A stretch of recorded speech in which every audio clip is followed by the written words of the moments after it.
اور یہ عبد القادر جیلانی رحمۃ اللہ علیہ کا کوئی قصور نہیں, ان کی طرف جھوٹ منسوب ہے, جیسے عیسیٰ ابن مریم کی طرف لوگوں نے ڈیوینٹی کلیم کی, ان کا قصور نہیں ہے. تو یہ حضرت معاویہ رضی اللہ تعالیٰ کے بارے میں ہمارا ان کو, یار ہم صحابی مانتے ہیں انہیں, یہ کوئی چھوٹی بات ہے, ہم انہیں صحابی مان رہے ہیں, ہم کہہ رہے ہیں ان پہ گالی گلوچ نہ کریں.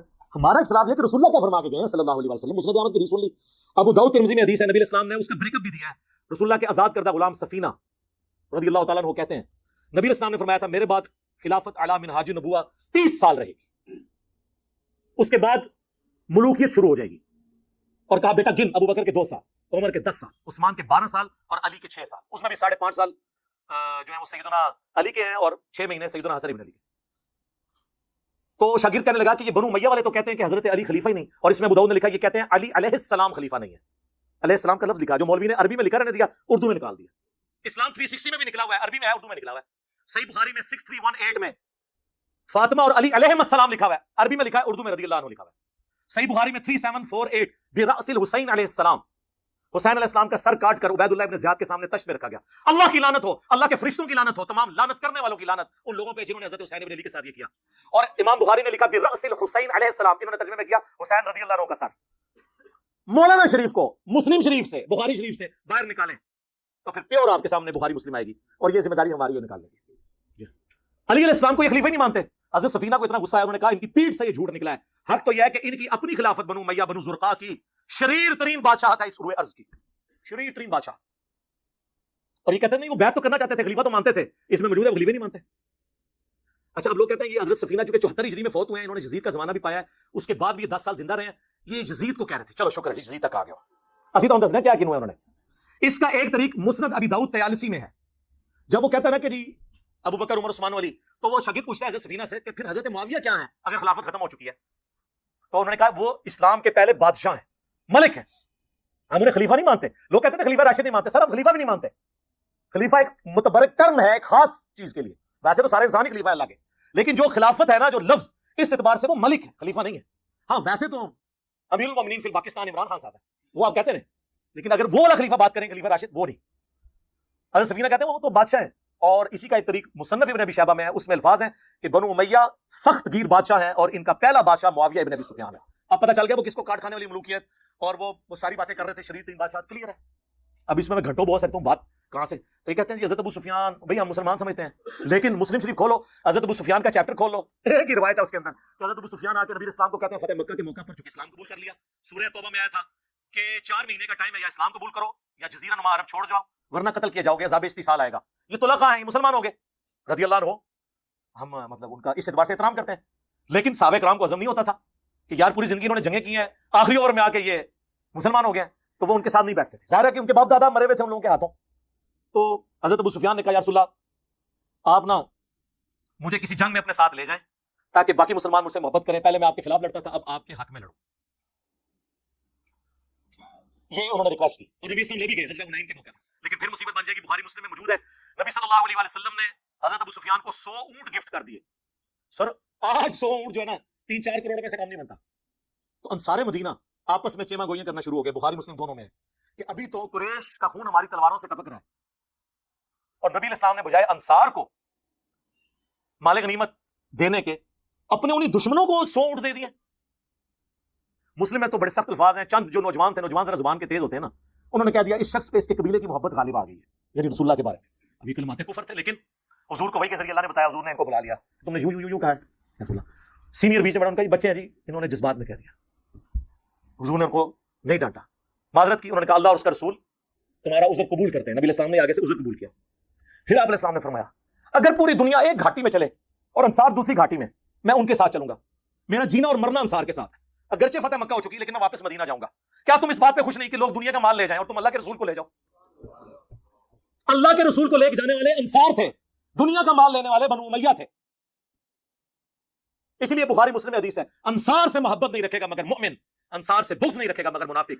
بخاری مسلم حدیث ہے انصار صبر کرنا میرے بعد, اور لوگوں کو تم پر ترجیح دی جائے گی, تم صبر کرنا حتیٰ کہ حوض کوثر پہ آ کے مجھے ملنا. حوض کوثر پہ کیا ہوگا؟ سحقن سحقن لمن غیر بعدی, ان پر پھٹکارو, ان کو مجھ سے دور کر دو جنہوں نے میرے بعد میرا دین بدل دیا. وہ اصحابی والی حدیث جو انہوں نے امتی بنا دی ہوئی ہے, امتی والی حدیث اللہ تعالیٰ نے, صحابی علی اللہ نے. اور پھر ٹاپک اور طرف چل پڑے گا. اسی مسلم کی حدیث میں حضرت ابو سفیان نے کہا یا رسول اللہ ایک تو مجھے جنگ میں لے جائیں, دوسرا میرا یہ بیٹا جو معاویہ ہے یہ کتابت جانتا ہے, آپ اسے اپنا کاتب رکھ لیں, جس سے انہوں نے کاتب وحی نکالا ہوا ہے. اور راوی حدیث کہتے ہیں کہ ابو سفیان اگر حضور سے یہ ریکویسٹ نہ کرتا, حضور خود سے ان کو یہ کبھی یہ چیزیں نہ دیتے, کیونکہ وہ جو راوی تھا نا اس نے میری ویڈیوز دیکھی ہوئی تھی. ظاہر یہی کہہ دیں گے یہ لوگ, ان کا اس لیے کہ حضور کی یہ عادت تھی کہ آپ انکار نہیں کسی کو کرتے تھے. کاتب رکھوا لیا, ایک کاتب وحی اس طرح بھرتی ہوئی ہے سفارشی, اسی طرح ہی ہوئی ہے نا, اور اس میں کاتب کے الفاظ ہیں, کاتب وحی کے نہیں ہے. صحیح مسلم میں ایک اور حدیث ہے, نبی علیہ السلام نے ابن عباس سے کہا کہ معاویہ کو بلاؤ, میں اس سے کتابت کروانا چاہتا ہوں, وہاں بھی کاتب وحی نہیں ہے. ایک دفعہ گئے, واپس آ گئے, انہوں نے کہا میں کھانا کھا رہا ہوں, دوسری بار تیسری بار, کتنا کھانا کھانا تھا, پھر نبی علیہ السلام کی مبارک زبان سے الفاظ نکلے, خدا اس کا پیٹ نہ بھرے. بس یہ زبان سے نکلنے والی بات. وہ کہتے ہیں مسلم شریف میں حدیث ہے کہ اگر میں کسی کو بدعا دوں تو اللہ اس کو دعا بنا دینا. سر ایسی کوئی حدیث نہیں ہے, اس کے ساتھ الفاظ ہیں اگر اس بدعا کا اہل نہ ہو تو دعا بنا دینا, اگر اہل ہے تو وہ بدعا ہی بنے گی. جی جن کو دعائیں لگی ہوئی ہیں نا وہ پتہ ہے ہمیں. بخاری مسلم حدیث ہے, انس بن مالک کہتے ہیں مجھے حضور نے کثرت اولاد کی دعا دی تھی, میں 100 سے زیادہ پوتے پڑ پوتے اپنے ہاتھوں سے دفنا چکا ہوں, اتنی میری اولاد ہوئی ہے. 120 سال کی عمر میں آلموسٹ فوت ہوئے ہیں وہ. اس زمانے میں تو 15-20 سال کی عمر میں شادی ہو جاتی تھی. تو جن کو اولادیں ملی ہوئی ہیں نا, وہ دعاؤں کا اثر بخاری مسلم میں موجود ہے. ادھر آپ دیکھ لیں, آپ کتاب الاوائل اٹھا لیں ابن ابی عاصم کی, اس میں انہوں نے لکھا ہے کہ پہلا شخص, بلکہ مصنف ابن ابی شیبہ میں موجود ہے, پہلا شخص اس امت میں جنہوں نے بیٹھ کے خطبہ شروع کیا وہ حضرت معاویہ رضی اللہ تعالیٰ عنہ تھے, کیونکہ ان کا پیٹ بہت بڑھ گیا ہوا تھا دعا کی وجہ سے. میں تو دعا ہی کہوں گا نا, میں بدعا تو نہیں کہہ سکتا. پھر دلائل النبوہ امام بیہقی کی وہ کتاب ہے جس میں 3,500 حدیثیں یہ ہیں کہ نبی علیہ السلام کی پروفیسیز اور مستقبل کی خبریں صحیح ثابت ہوئی ہیں. عمار کو باغی جماعت قتل کرے گی, یہ حدیث بھی وہ لے کے آئے, اور بھی کئی حدیثیں, اور وہ یہ حدیث بھی لے کے آئے کہ ابن عباس والی جو حضور نے بھیجا تھا بلاؤ اس کو, میں نے اس سے کتابت کروانی ہے. چوتھی دفعہ آپ نے فرمایا خدا اس کا پیٹ نہ بھرے, اور اس کے آگے لکھا ہے کانا یکتب الوحی, وہ وحی لکھا کرتے تھے. یہ واحد جگہ ہے دلائل النبوہ جہاں وحی کے الفاظ ہیں, باقی ہر جگہ کاتب کے ہیں, خطوط لکھنے والا. اور یہ بس اتنا ٹکڑا اٹھاتے ہیں کانا یکتب الوحی, آگے لکھا ہے وہ حدیث کا راوی کہتا ہے کہ حضور کی یہ پیش گوئی پھر پوری ہوئی اور پوری زندگی حضرت معاویہ کا پیٹ نہیں بھر سکا. یہ سال لکھا ہوا ہے کانا یکتب الوحی کے. اور دوسرا میں ان سے معصومانہ سوال کرتا ہوں, دلائل النبوہ میں حضور کی پیش گوئیاں ہیں جو مستقبل میں پوری ہونے والی ہیں, اس حدیث میں کون سی پیش گوئی تھی جو پوری ہوئی ہے؟ یہ حدیث اس کتاب میں کیا کر رہی ہے کہ خدا اس کا پیٹ نہ بھرے, جب تک کہ پیٹ نہ بھرا جائے تو یہ پیش گوئی پوری, اور وہ ساتھ راوی نے کہہ دیا. اب جب یہ ہم باتیں بتاتے ہیں کہتے ہیں یہ بولتا ہے, یہ میں بول رہا ہوں. امام بیہقی کو رافضی, امام مسلم کو امام بخاری کو. امام مسلم میں تو مسلم کے مقدمے میں لکھا ہے میں عوام الناس کے لیے حدیثیں لکھ رہا ہوں, اور یہ حدیثیں مسلم میں ہے. ہم سب و شتم کی بات کرتے ہیں تو وہ مسلم میں ہے. 6229 بخاری میں کچھ حصہ ہے اس کا کہ بنو مروان کہا کرتے تھے, ممبروں پہ بلا کے لوگوں کو, صحابہ کرام کو مجبور کرتے تھے کہ حضرت علی پہ لعنت کرو. الفاظ ہے لعن اللہ و بالتراب, نعوذ باللہ. یہ کہتے ہیں سب کا مطلب تنقید ہوتا ہے. لعنت کے الفاظ مسلم میں موجود ہیں, مسلم میں موجود ہے. حضرت سعد بن ابی وقاص کو مجبور کیا گیا, انہوں نے انکار کیا. اس پہ میرا لیکچر حضرت معاویہ 15 امام اہل سنت کی نظر میں, یہ میری ویڈیو آپ 2-2.5 گھنٹے کی دیکھیں, طبیعت آپ کی صاف ہو جائے گی. تسی بیٹھے کتے ہو, وہ باہر نکلو تو پتہ ہی نہیں دنیا بدل چکی ہے. خلفائے راشدین کے خلاف بغاوت کرنے والوں کو نبی علیہ السلام نے باغی کہا ہوا ہے. بخاری مسلم دونوں میں حدیث ہے. باقی صاحب ایک ایک پتھر اٹھا کے لا رہے تھے. عمار ابن یاسر نے 2 پتھر اٹھائے ہوئے تھے مسجد نبوی کی تعمیر کے دوران. 60 سال کی عمر, آلموسٹ 50 سے 60 کے درمیان, 2 پتھر اٹھائے ہوئے. حضور نے اپنے مبارک ہاتھوں سے داڑھی اور سر سے مٹی کو صاف کر کے کہا, اے عمار تو دین کے لیے اتنی خدمت کر رہا ہے, تجھے باغی جماعت قتل کرے گی, تو انہیں اللہ اور جنت کی طرف بلا رہا ہوگا, اور وہ جماعت تجھے آگ کی طرف, دوزخ کی طرف بلا رہی ہوگی. تو حضرت عمار نے کہا اللہ میں اس فتنے سے تیری پناہ میں آتا ہوں. لیکن آزمائش تو ہونی تھی. ہم پوچھتے ہیں کس رضی اللہ عنہ نے, کس رضی اللہ عنہ کے کہنے پر عمار رضی اللہ عنہ کو قتل کیا؟ بتاؤ. امیر معاویہ کانفرنس کر رہے ہو, کرو 100 دفعہ کرو. عمار ابن یاسر کی بھی کانفرنس کر, بتاؤ لوگوں کو. اور اس جنگ نے کلیئر کر دیا کون حق پہ ہے. مسند احمد میں 4 حدیث میں نے اپنے ریسرچ پیپر میں ڈالی ہیں, اینڈ تک میں تعارف کراؤں گا. ہوتا فری, پوری دنیا جانتا ہے, تسی بھی لے لینا, ایسے سارے فری ملے گا انشاءاللہ. مسند احمد میں حدیث موجود ہے, ابو الغادیہ ایک صحابی تھا صلح حدیبیہ کا, اس نے عمار کو قتل کیا. مسند احمد میں یہ حضرت عمر بن عاص کانپتے ہوئے آئے, حضرت معاویہ سے کہا کہ وہ تو عمار قتل ہو گیا, حضور نے فرمایا تھا باقی جماعت قتل کرے گی. تو حضرت معاویہ نے کہا تو اپنے پیشاب میں پھسلتا ہے, خود لوگوں کو بتا رہا ہے یہ بات, ہم نے اس کو مارا, نہ علی لے کے آتا نہ وہ قتل ہوتا. پھر مولا علی نے بھائی پھکی دی تھی, انہوں نے کہا پھر حمزہ دا قاتل رسول اللہ سن, نہ رسول اللہ لے کے آندے نہ حمزہ قتل ہوندا. ایک تو کیڑی گل کیتی ہے. پھر مسند احمد میں یہ عمار کا قاتل اور مال لوٹنے والا جہنم کی آگ میں, اس کی وجہ سے ابو الغادیہ روتا تھا. عبداللہ بن عمر بن عاص کہتے ہیں میں بیٹھا تھا تو 2 بندے حضرت عمار کا کٹا ہوا سر لے کے اور آپس میں لڑ رہے تھے, منو نام دیو, منو نام دیو. تو وہ کو لے کے گئے سن نا جس کو نام لینا سی. تو عبداللہ بن عمر بن عاص کہتے ہیں تم ایک دوسرے کو چھوڑ دو, ایک دوسرے پہ ڈال دو بات, کیونکہ میں نے رسول اللہ سے سنا تھا عمار کا قاتل اور مال لوٹنے والا جہنم کی آگ میں ہے. ہاں تو اسی دوسرے کے کھاتے جی پاؤ بھائی, نکل جاؤ جو. حضرت معاویہ نے کہا پھر تو ساڈے نال کی پہ لینا ہے. انہوں نے کہا میں تیرے نال ضرور ہوں, لیکن میں نے آپ کے ساتھ مل کے علی کے خلاف کبھی جنگ نہیں کی, کیونکہ میرا باپ آپ کا حامی ہے اور مجھے حضور نے کہا تھا کہ اپنے باپ کی خدمت کرنا, میں اس کی وجہ سے رکا ہوں عمر بن عاص کی وجہ سے, ورنہ میں تم لوگوں کی اس ایکٹیویٹیز میں حصہ نہیں ہوں. ابن جرسقانی نے کہا کہ وہ نا حضرت ابو الغادیہ چونکہ صلح حدیبیہ کے صحابی ہیں, ان کو فضیلت کفایت کر جائے گی. صحیح مسلم کی حدیث کہ جنہوں نے درخت کے نیچے میری بیعت کی ان کو آگ نہیں چھوئے گی. تو شیخ البانی جو اس دور کے امام بخاری ہیں ایٹ لیسٹ اہل حدیث کے نزدیک، البانیہ کے تھے، سعودیہ میں آئے پھر یہاں سے بھی نکل گئے، محدث اعظم سعودیہ، انہوں نے سلسلہ حدیث صحیحہ میں 2008 نمبر میں انہوں نے حدیث میں انہوں نے کہا بڑی مشکل تعویل کر رہے ہو، جب رسول اللہ نے خاص مار دیا عمار کے قاتل کے لیے تو صلح حدیبیہ والی فضیلت اس سے اٹھ چکی ہے.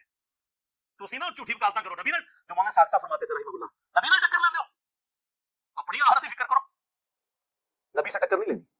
یار یہ اتنا کچھ ہے بیان کرنے کو، آپ لوگوں کو تو پتہ ہے، آپ لوگ سنتے رہتے ہیں، یہ تو مطلب اس کا اینڈ ہی نہیں ہونا. میں کہاں کیا کیا چیزیں بیان کروں، مسلم شریف سے، بخاری شریف سے، نہ ختم ہونے والی چیزیں. اب میں آپ کو اصول برکت کے لیے، چونکہ بابوں کو بہت مانتے ہیں، ان کے بابوں کا حوالہ آپ کو مجھے زبانی مجھے بہت کچھ یاد ہے. بخاری مسلم کی جو حدیث ہے قتل مار والی، اس کے اوپر حنفیوں کے امام حنیفہ کے بعد چند جو بڑے بزرگ ہیں ان میں سے علامہ بدر الدین عینی ہے، المتوفی 855 ہجری، جنہوں نے بخاری کی شرح لکھی ہے عمدۃ القاری، جس طرح فتح الباری لکھی گئی ابن حجر اسقلانی کی المتوفی 852، ایک زمانے میں دونوں ہوئے ہیں، حنفی ان کو مانتے ہیں. انہوں نے قتل مار والی حدیث کے اوپر کمنٹس کیے کہ اس حدیث کے بعد جو لوگ یہ کہتے ہیں نا کہ حضرت معاویہ کی پارٹی کو ایک اجر ملے گا چونکہ وہ اجتہادی خطاب پہ تھے اور حضرت علی کو 2 اجر، تو میں ان سے کہوں گا کہ اجر کس بات کا؟ جب یہ کلیئر ہو گیا کہ عمار کو ایک باغی جماعت قتل کرے گی، اس حدیث کے باوجود حضرت معاویہ نے قتل عمار کے بعد بھی اپنی غلطی نہیں مانی، تو اجر کس بات کا؟ کیا حضرت معاویہ اس پہ خوش نہیں ہے کہ انہیں برابر چھوڑ دیا جائے؟ یہ علامہ عینی لکھ رہا ہے، میں نہیں. وہ کہنا ہے بھائی جی بچ جائے، یہ بڑی گل ہے، تسی دفاع کرنا آئے ہو، جاؤ اپنا کتابیں جا کے پڑھو، وہ پڑھ کے آؤ یار، کوئی علم حاصل کرو. تو انہیں پتہ ہی نہیں ہے کہ کیا کچھ لکھا ہوا ہے. اس سے بھی بڑھ کر ملا علی قاری، کتنا بڑا نام ہے، 1014 ہجری میں فوت ہوئے. انہوں نے مرقہ لکھی ہے، مشکات کی شرح، دنیا میں اس طرح کی شرح کسی نے لکھی، حنفی عالم ہے. انہوں نے قتل مار والی حدیث کے کانٹیکسٹ میں لکھا کہ حضرت عمار کے قتل کے بعد یہ کلیئر ہو گیا کہ حضرت علی کی جماعت حق پہ تھی اور حضرت معاویہ کی جماعت باغی جماعت ہے. لیکن پھر انہوں نے کہا لیکن افسوس کی بات ہے کہ حضرت معاویہ نے قتل مار کے بعد بھی اپنے اس معاملے پہ رجوع نہیں کیا اور قتل عثمان کو اپنی ڈھال بنا لیا، جبکہ وہ اپنے دل میں خلافت کی خواہش، دنیا کی خواہش چھپائے ہوئے تھے اور ڈھال قتل عثمان کو بنائے ہوئے تھے. کون؟ ملا علی قاری.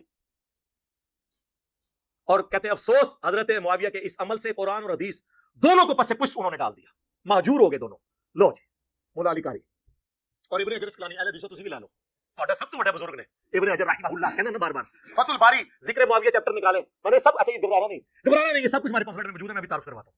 اس میں انہوں نے لکھا ہے کہ حضرت امام بخاری، امام نسائی، امام حاکم تینوں اس بات کے قائل تھے، اور امام اسحاق بن راہوی، چاروں امام، کہ حضرت معاویہ کی فضیلت میں سوائے صحابی کے کوئی حدیث ثابت نہیں، اور یہ جتنی حدیثیں ہیں یہ موضوعات شریف میں آتی ہیں گڑی ہوئی.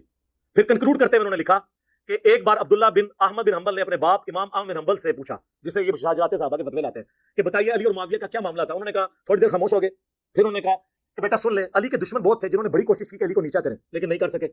تو پھر یہ ایک اس شخص کی فضیلت بنانا شروع ہو گئے جو ان سے جنگیں کر چکا تھا، اور اس کے بارے میں یہ فضائل بیان کرنے شروع کر دیے. ابن حجر یہ لکھ کے کہتے ہیں کہ احمد بن حنبل یہ بتانا چاہ رہے ہیں یہ سب کہانیاں ہیں، کہانی شریف ہے، موضوعات شریف، گڑھی ہوئی شریف میں سے ہیں. اتنا کچھ احادیث کی کتابوں میں موجود ہے. فی البدی میں بیان کرنا شروع کروں تو یعنی 3-4 گھنٹے اور لگ جائیں گے. میری کئی ویڈیوز ہیں وہ آپ دیکھ لیں. میں آپ کو اینڈ پہ نا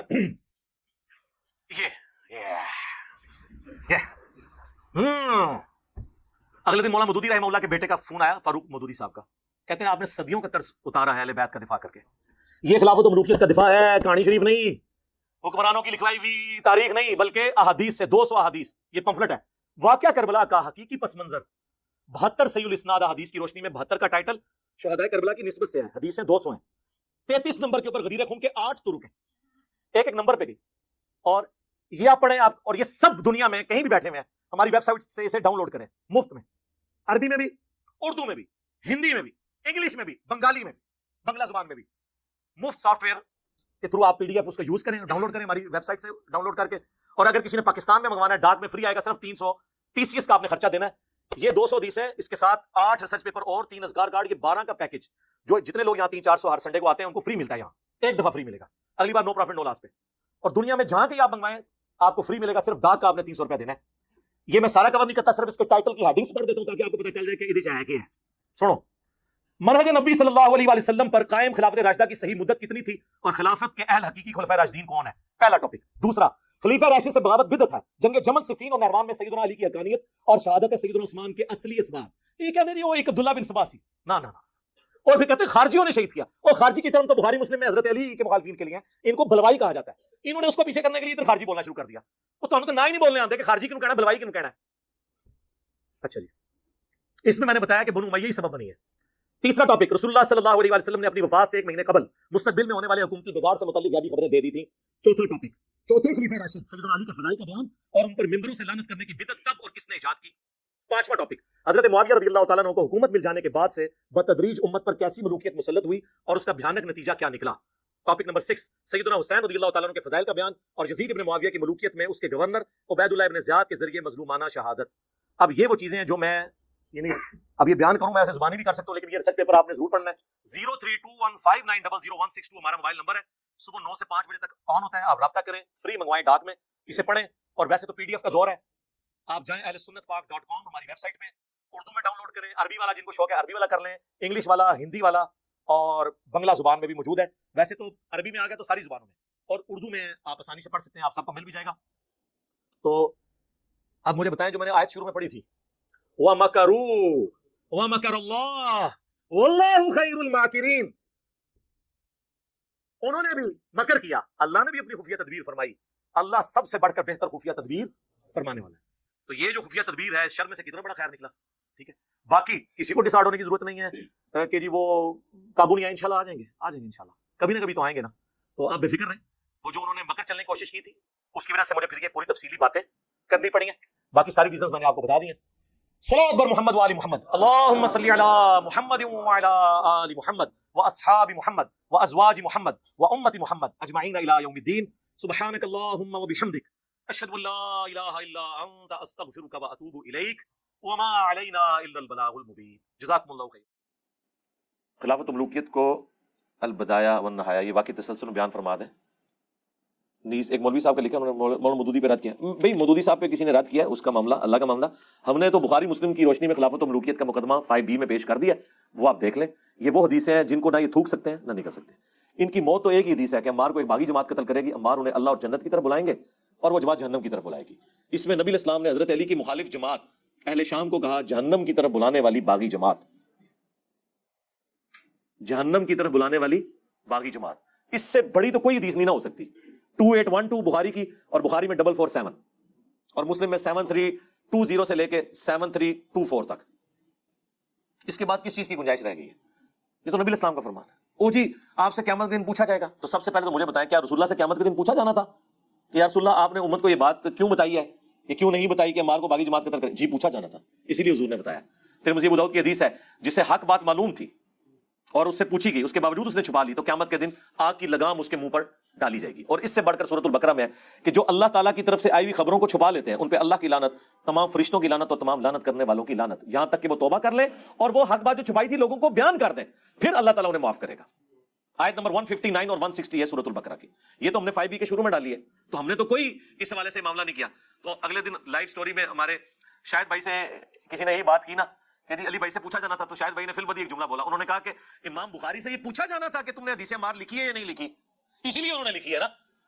یہ تو امام بخاری سے پوچھو کہ حدیث مار کیوں لکھی، کہ حضرت صاحب آپ سے پوچھا جانا تھا کہ آپ نے حضور کی حدیث لکھی ہے کہ نہیں، اس لیے آپ نے ڈر کے لکھ دی. یقیناً پوچھا جانا تھا اسی لیے لکھی. تو ہم تو بیان کر رہے ہیں، ہم تو ڈاکی ہیں. اور امام بخاری تو شاہی کوئی نہیں، یہ تو رسول اللہ کا فرمان ہے. میرے خیال میں جو حدیث مار سے بھاگتے ہیں نا وہ اپنے ایمان کی فکر کریں. وہ رسول اللہ پر تہمت لگا رہے ہیں. رسول اللہ سے بڑھ کر کوئی نہیں تھا اپنے صحابہ کا دفاع کرنے والا. اگر اللہ کے نبی یہ لحاظ نہیں کر رہے تو سرکار، میں تو کہتا ہوں اہل صفین قبروں سے نکل آئے نا، اور وہ آ کے کہیں حدیث مار بیان نہ کرو. اور ان نکلنے والوں میں حضرت معاویہ رضی اللہ تعالیٰ عنہ، عمر بن عاص رضی اللہ تعالیٰ عنہ اور مغیرہ ابن شعبہ رضی اللہ عنہ مجمعین ہی کیوں نہ ہو، تو ہم انہیں کہیں گے نہ سر رکو ذرا، صبر کرو، ہم نے تمہارا کلمہ نہیں پڑھا، ہم نے کلمہ اس کا پڑھا ہے جس کی قبر مدینے میں ہے. بس تو تواڈے مولویاں دے 20 لاکھ سانوں کی تنگ کرن گے، تسی جنہاں دا دفاع کر رہے ہو بھی باہر نکلنا سی، انہوں نے بھی گل مننی. اور اس سے بڑھ کر ہم انہیں ساتھ یہ بھی کہیں گے کہ حضرت ہماری قسمت اچھی ہے کہ ہم آپ کے زمانے میں نہیں، ورنہ آپ کے اوپر تلوار ہم سونت لیتے مولا علی کے حق میں. اور آپ کی قسمت اچھی ہے کہ آپ ہم سے بچ گئے، لیکن اب ہم اپنی زبان تو کم از کم کھولیں گے. اس زمانے میں تو ہم نے تلوار بھی اٹھا لینی تھی. تو اب آپ تلوار سے بچ گئے لیکن زبان سے نہیں بچیں گے، اس لیے کہ رسول اللہ نے فرمایا. رسول اللہ سے ٹکر نہیں. وہ مولانا صاحب والی گل کہ نبی نے ٹکر لے لواں میں، نہیں، یہ نہیں ہو سکتا. وہ انہوں نے ایک دفعہ ٹویٹر کے اوپر بھی آج سے 2 سال پہلے ٹرینڈ چلایا تھا کہ انجینئر صاحب کہتے ہیں میں اس زمانے میں ہوتا تو حضرت طلحہ زبیر کے اوپر تلوار اٹھا لیتا، حضرت معاویہ کے اوپر تلوار اٹھا لیتا. یار میں نے یہ بات کی تھی، میں نے تو بات کچھ اور کی تھی. جو تمہارا بھی عقیدہ ہے اس عقیدے کے اوپر تو مجھے ٹانٹ نہ کرو. میں نے یہ کہا تھا کہ خلفائے راشدین کے حق میں ہم ان کے مخالفین کے اوپر تلوار اٹھا لیتے اگر اس زمانے میں ہوتے. ذاتی تو کوئی دشمنی نہیں ہے، یہ تو ایک پیورلی علمی گفتگو ہو رہی تھی. کیا یہ لوگ اس زمانے میں ہوتے تو حضرت ابوبکر صدیق رضی اللہ تعالیٰ عنہ کے ساتھ مل کر ان کے مخالفین پر تلوار نہ اٹھاتے؟ منکرین زکات کوئی کافر تو نہیں تھے نا. حضرت عمر تو انہیں کافر نہیں سمجھتے تھے. بخاری مسلم میں ہے کہ یہ نمازیں پڑھتے ہیں. صرف زکات کے معاملے میں انہوں نے ایک ڈیویشن کی ہے نا. لیکن حضرت بکر نے کہا کہ جو نماز اور زکات میں فرق کرے گا میں اس کے خلاف قتال کروں گا. اور پھر ان میں سے اکثر لوگ طائب بھی ہو گئے. پیورلی علمی ڈسکشن ہو رہی تھی. اس میں یہ بات کر رہا تھا کہ اہل سنت کا منہج یہ ہے کہ خلفائے راشدین کے ساتھ کھڑے ہونا ہے ان کے مخالفین کے خلاف اور خلفائے راشدین کا ساتھ دینا. اور ظاہر ہے اس میں جب جنگ ہوگی تو آپ تلوار بھی اٹھائیں گے. اس میں کون سی گستاخی والا معاملہ ہو گیا؟ اس کا مطلب ہے کہ کیا حضرت علی رضی اللہ تعالیٰ عنہ گستاخی کر رہے تھے حضرت معاویہ کے خلاف تلوار اٹھا کر؟ اپنی عقل بھی استعمال کرتے ہو کہ نہیں؟ تم نے ہمیں بتایا تھا جامعہ ترمذی میں ابو داؤد میں حدیث ہے تم میرے بعد بہت اختلاف دیکھو گے. دین میں نئی نئی بدعتوں سے بچنا. میری اور میرے خلفائے راشدین کی سنت کو داڑھوں سے پکڑ لینا مضبوطی کے ساتھ. علیکم بسنتی وسنت الخلفاء الراشدین المہدیین. نبی اسلام کہہ رہے ہیں جب اختلاف ہونا تو خلفائے راشدین کا ساتھ دینا. تم نبی سے ٹکر لے رہے ہو. خلفائے راشدین کون ہے؟ وہ بھی ابو داؤد اور ترمذی میں موجود ہے. حضرت سفینہ جو رسول اللہ کے آزاد کردہ غلام ہے صلی اللہ علیہ وآلہ وسلم, انہوں نے حدیث روایت کی ہے کہ نبی اسلام نے فرمایا میرے بعد خلافت اعلی منہاج النبوہ 30 سال تک رہے گی. اور پھر انہوں نے فرمایا بیٹا گن, ابو بکر کے 2 سال, عمر کے 10 سال, عثمان کے 12 سال اور علی کے 6 سال, اور 6 میں بھی 5.5 سال حضرت علی کے ہیں اور 5-6 مہینے سیدنا حسن ابن علی کے ہیں. تو بیٹا کہتا ہے کہ یہ بنو امیہ کے لوگ بنو زرقاء تو علی علیہ السلام کو خلیفہ ہی نہیں مانتے. امام ابو داؤد نے لکھا علی علیہ السلام, اور یہ بھی لکھ دیا کہ یہ خلیفہ نہیں مانتے. یہ کہتے نہیں قصاص عثمان تھا.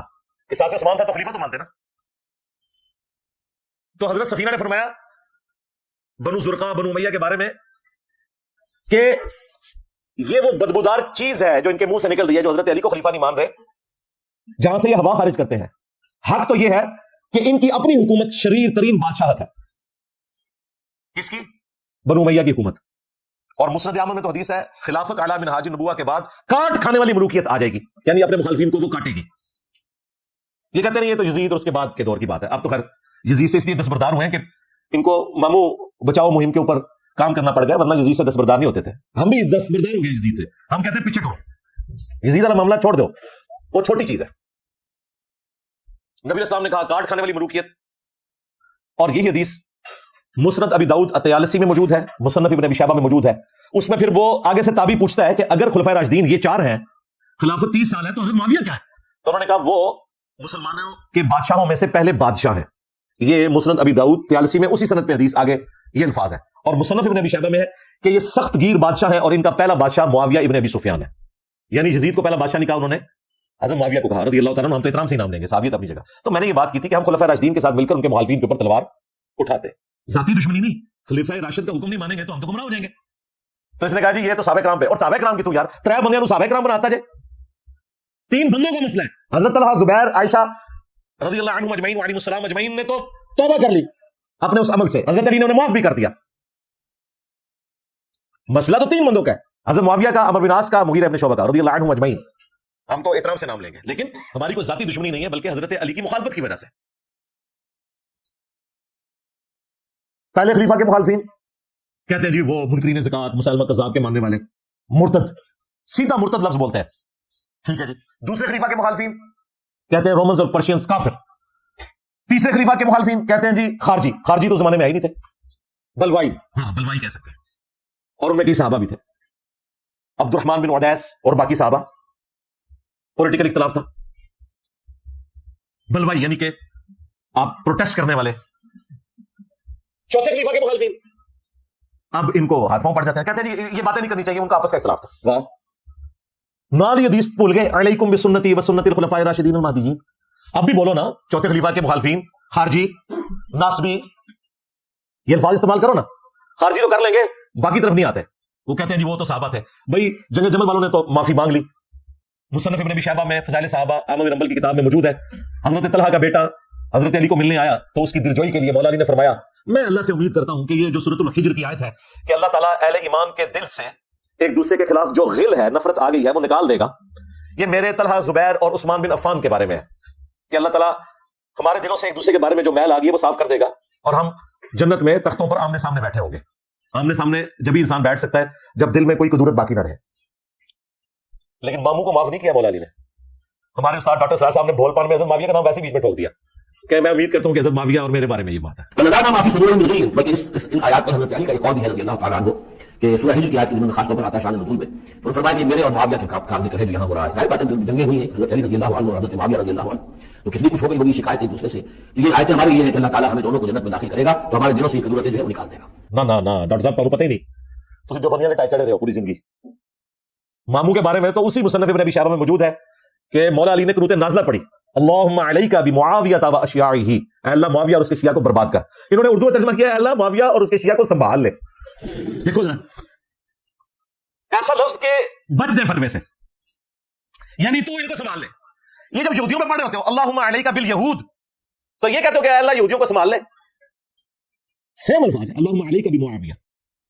سنبھال سے مراد اگر کرنا بھی ہے تو یہ ہے کہ انہوں نے لپیٹا مار, تباہ برباد کر, یہ وہ والا سنبھال ہے. لو سنو, میں بھی استعمال کرتا ہوں نا, یہ لو میری دلیل سنبھالو. قنوت نازلہ پڑھی ہوئی ہے اور اسی مصنف ابن ابی شیبہ میں موجود ہے. مولا علی سے پوچھا گیا کہ جو آپ کے مخالفین ہیں یہ صفین میں آئے تھے, ان کے بارے میں آپ کیا کہتے ہیں؟ تو مولا علی نے کہا میں اللہ سے امید کرتا ہوں کہ اللہ تعالیٰ انہیں بھی معاف کر دے گا. اچھا اتنی روایت بیان کرتے ہیں بریلوی دیوبندی اہل حدیث, کہتے ہیں انجینئر صاحب لے کے بیٹھے ہوئے مولا علی تو معاف کر دیا. نہ, آگے پڑھ, آگے لکھا ہے قیامت کے دن یہ معاملہ میرے اور معاویہ کے درمیان طے پائے گا اللہ تعالیٰ کے حضور. ماموں کو مرتے دم تک مولا علی نے معاف نہیں کیا, اس لیے چونکہ یہ معاملہ قیامت تک پوسٹ پون ہے, لہذا ہمارے ہاں بھی ماموں کے لیے معافی والی گنجائش کوئی نہیں ہے. قیامت کے دن کا معاملہ اللہ کے سپرد. دنیا میں ہم مولا علی کے ساتھ ہیں, مولا علی خلفائے ثلاثہ کے ساتھ چلے, ہم خلفائے ثلاثہ کے ساتھ ہیں. جہاں تلوار اٹھائی وہاں ہماری تلوار آج بھی اٹھی ہوئی ہے زبان کی شکل میں. اس زمانے میں ہوتے تو تلوار اٹھاتے, اور یہ کوئی گستاخانہ بات نہیں تھی, یہ ان کا بھی عقیدہ ہے. امام ابو حنیفہ رحمۃ اللہ علیہ کے مناقب پہ ایک بہت بڑے حنفی اسکالر 8 سے 1100 سال پہلے انہوں نے کتاب لکھی ہے, 340 ہجری میں وفات ہوئے, امام ابو محمد حارثی المتوفى 340 ہجری. انہوں نے امام حنیفہ کے بارے میں نقل کیا, اور یہ بریلوی دیوبندی چھاپ رہے ہیں, عربی میں بھی اردو میں بھی. اپنے شاگردوں سے کہتے ہیں کہ جانتے ہو اہل شام ہم سے کیوں بغض رکھتے ہیں؟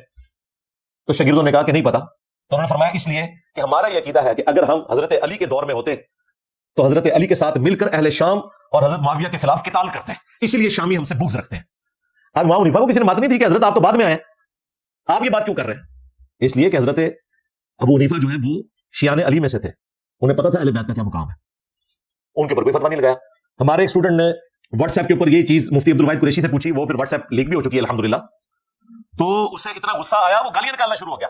ہمارے اسٹوڈنٹ نے کہا کہ کتابیں آپ چھاپ رہے ہو تو فتویٰ دو نا ان مولویوں کے اوپر جو اس کی حرام کی کمائیاں کھا رہے ہیں, اگر یہ غلط بات ہے تو انجینئر صاحب کے اوپر تو الزام لگاتے ہو. وعلیکم السلام ورحمۃ اللہ وبرکاتہ. مفتی صاحب اصل بات یہ ہے کہ یہ جو کتاب ہے نا یہ مرزا صاحب نے پرنٹ نہیں کیا, پہلے تو یہ بات.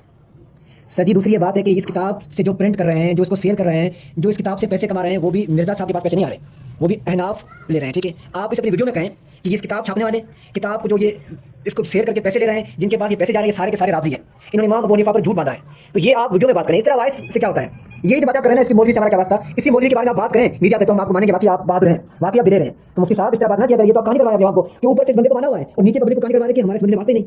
کتاب آپ لوگ چھاپ رہے ہیں, ترجمے آپ لوگ کر رہے ہیں اس کتاب کے, اور اس کتاب کی پرنٹ کر کے اس کو سیل کر کے پیسے بھی لے رہے ہیں. تو یہ تو دگنی پالیسی ہوئی نا کہ باہر سے پیسے کماؤ, اس کتاب کو اپنا کتاب مانو, اور اندر سے کہہ دو اس کتاب سے ہمارا واسطے نہیں ہے. تو یہ کہانی کروانا بند کریں. مفتی صاحب یہ جملے آپ نے وائس کر کے کو بھیجے نا, یہی جملے آپ ہمیں بتائیں ویڈیو میں کہ میرا اس کتاب لکھنے والے سے کوئی تعلق نہیں, اور جو اس کتاب کو جس نے لکھا وہ راضی, اس کے بعد جس نے یہ کتاب لکھا جس نے امام ابو حنیفہ کی طرف جھوٹ منسوخ کیا وہ یعنی بدگمان شخص. یہ الفاظ آپ استعمال کریں جو آپ مرزا صاحب کے بارے میں الفاظ استعمال کرتے ہیں نا, وہی الفاظ آپ اس مولوی کے بارے میں استعمال کریں ویڈیو میں, تو پھر ہم دیکھتے ہیں کہ آپ کا کیا اثر کرتے ہیں علماء دیوبند. ٹھیک ہے بیٹا, انہیں کہو زیادہ بک کرنے کی ضرورت نہیں ہے, بات کرنی ہے تو امام حنیفہ ثابت کرو. آپ میں بھی تمہاری طرح 2 نمبر ہوں گے نا, کسی نے چاہیے کسی نے کمایا, کسی نے نہیں کمایا, کیا کیا کیا نہیں کیا, وہ جانور تم لے لو. ہم سے بات کرنی ہے ہمارے امام کا نام لینا, تمہارے امام کی کتاب دکھاؤ, اللہ اللہ اور سلام. اگر ہمارے امام کی ڈائریکٹ کتاب نہیں ہے, اس کے شاگرد نہیں ہے, تو اپنے ابا کو اپنے جیب میں رکھو. آپ یہ بات ہے نا تو انشاءاللہ تعالیٰ آپ کو علماء جو بھی بات ہے آپ کی کتاب ثابت ہے یا نہیں. اور سر جی یہ تو چھوٹی بات ہے, اس سے آپ آگے جائیں. مولا علی قاری کے فتاویات موجود ہیں, بدر الدین عینی کے فتاویات موجود ہیں, کس کس سے آپ جان چھڑائیں گے مفتی صاحب؟ آپ سب کو کہیں گے کہ یہ چیزیں بھری ہوئی ہیں, آپ نے 2 نمبر باتیں کی ہیں. تو میرے بھائی یہ کوئی علمی بات نہیں ہے, یہ اپنے عوام کو کوئی اور کہانی کروانی ہے اور دوسروں کے سامنے کوئی اور رویہ رکھنا ہے. تو اب عوام لکھ پڑ چکی ہے مفتی صاحب, اس کا یہ کہانی آپ نہیں چلے گی. آپ یہ نہیں جملہ بیان کیا کہ یہ کتاب ثابت نہیں ہے 2 نمبر, تو یہی آپ کیمرے میں بات اگل دیں تو ہم کہیں گے ٹھیک ہے مفتی صاحب آپ ٹھیک ہے, ہم اس سے رجوع کرتے ہیں. ٹھیک ہے مفتی صاحب. ہم کرتے ہیں چوہے کو بلی کی طرح بھیگی بلی بن کے اندر جاتا ہے. دیکھو باہر نکل, شرم نہیں آتی بے غیرت انسانوں کو, بے حیا کو, اس مرزے کو دل میں چھپا کے بٹھایا ہوا ہے, اس میں غیرت نام کی کوئی چیز ہے تو وہ آئے نا علماء کے سامنے. تو یہ ان کا طریقہ واردات ہے, صرف مجھے ولنریبل کرنے کی کوشش کرتے ہیں. لیکن آپ کو پتا ہے میں نے تو علمی دلائل کے اندر مقابلہ کرنا ہے, اور بالکل کسی کو کوئی کلین چٹ نہیں دینی. جو زیادتی کرے گا وہ جواب لے گا اور نقد لے گا, ادھار نہیں ہے. ہاں میں نے آخرت کے دن کے لیے نہیں رکھی ہوئی یہ چیزیں, یہ دنیا میں ہی طے کروں گا آپ کے ساتھ انشاءاللہ تعالیٰ, کیونکہ آج تو ہم ڈیسائیڈ کر سکتے ہیں نا کہ امت آج جو خلافت کے اوپر بات کرتے ہیں بتاتے کیوں نہیں ہے کہ خلافت توڑی کس بندے نے؟ خلافت کی پیٹ میں چھڑا کس نے گھونپا ہے؟ تحریک خلافت چلا سکتے ہیں وہ اس لیے نہیں کریں گے کہ اللہ معافی دے آپ اپنے کار کھورا نکل آئے گا، اس لیے نہیں بات کرتے. اور وہ بڑے بھائی ان کے ابتسام صاحب کہتے ہیں جی انجینئر صاحب کو چاہیے کہ وہ یہ کہیں کہ میں اس زمانے میں ہوتا نا تو میں صلح کروا دیتا. تو یہ صلح کرا دیتا نا حضرت عثمان اور بلوائیوں کے درمیان. لو سامو ادھر کیوں نہیں بولتے ہو کہ صلح کروا دیتا میں حضرت ابوبکر اور منکرین زکات کے درمیان؟ کتنی ان کو بری لگے گی یہ بات، لگتی ہے نا بری. صلح کروا دیتا، صلح کروا دیتا. اور سورہ الحجرات میں آیا کہ مسلمانوں کا اگر کوئی گروہ باغی ہو جائے اس کے خلاف قتال کرو یہاں تک کہ وہ توبہ پر آمادہ ہو. قرآن بھی تمہیں ہم نے پڑھانا ہے. اور سورۃ النساء میں آیا یا ایھا الذین آمنوا اطیعوا اللہ واطیعوا الرسول واولی الامر منکم، اطاعت کرو اللہ کی، اس کے رسول کی اور اپنے حاکم کی. تو حاکم وقت کی اطاعت یہی ہے کہ اس کے ساتھ مل کر اس کے مخالفین کے اوپر آپ نے تلوار اٹھانی ہے جب وہ تلوار اٹھانے کا کہے گا. صلح کروا دیتا. قرآن بھی نہیں پڑھا، حدیث بھی نہیں پڑھی، گلا سنوائے نہ دیا. وہ جی بخاری مسلم میں حدیث ہے کہ جب دو مسلمان آپس میں لڑے تو قاتل اور مقتول دونوں جہنمی ہیں. اچھا اس کا کیا مطلب ہے؟ تم یہ کہنا چاہ رہے ہو کہ حضرت علی اور ان کے مخالفین دونوں جہنم گئے؟ نعوذ باللہ. بونکو نا جو بونکنا ہے نکالو نا اس میں سے. اس حدیث کو لے کر وہ کہتے ہیں حضرت ابوبکر رضی اللہ تعالیٰ عنہ بھی جنگ سے پیچھے ہٹ گئے تھے اسی وجہ سے. بھائی ان کی اجتہادی غلطی ہے. حضرت اسامہ بن زید کی اجتہادی غلطی ہے، انہیں حضرت علی کا ساتھ دینا چاہیے تھا. لیکن اس کا یہ قطعاً مقصد نہیں ہے کہ یہ حدیث فٹ کی جائے حضرت علی اور ان کے مخالفین کے اوپر. یہ وہ لڑائی ہے جو ذاتی بنیاد پہ ہو کہ کوئی مسلمان دوسرے مسلمان کو لسانیت کی بنیاد کے اوپر، جداد کے جھگڑے کے اوپر، کسی فرقہ وارانہ اختلاف کے اوپر قتل کر دیں، وہ جہنمی ہے. لیکن جب خلیفہ وقت باغیوں کو چلتا ہے تو خلیفہ وقت کہاں سے جہنمی ہو گیا بھائی؟ بات ہی کچھ اور تھی اور یہ پکڑ کے حدیث کو اٹھا کے کہاں سے کہاں لگا دیتے ہیں. خلیفہ وقت کے لیے وہ پھر آیت ہے سورۃ الحجرات والی کہ مسلمانوں کا گروہ باغی ہو جائے تو اس کے خلاف قتال کرنا ہے.